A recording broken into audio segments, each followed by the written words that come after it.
UFC champion who is also Khabib Nurmagomedov's cursed enemy, Tony Ferguson, received advice to save his career.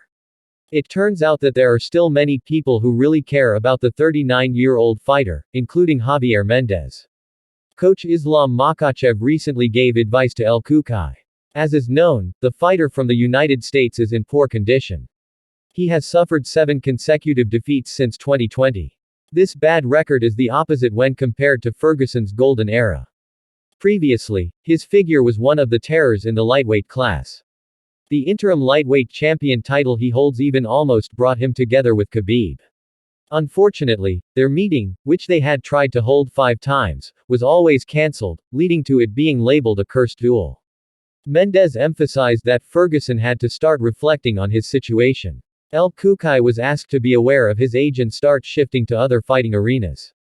Armed with his expertise in attracting the audience, it is believed that he will remain successful in any event. Tony is still great at doing it now, he said, as reported by Jura.net from Championat.com. There are plenty of other organizations that could accommodate him. Tony could still get a big payday from somewhere else if he wanted to. In the end, people were willing to pay a lot of money to see him duel. I think Tony Ferguson should really assess himself. 7 defeats in a row. Really, age doesn't lie, Mendez added. The coach from the American Kickboxing Academy gym really appreciates Ferguson's figure. He didn't even close his eyes that Cucuy was one of the valuable assets owned by the UFC.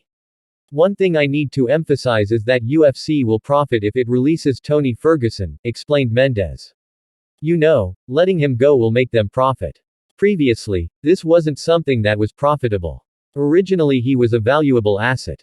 He's also really great at promoting the fight, he continued.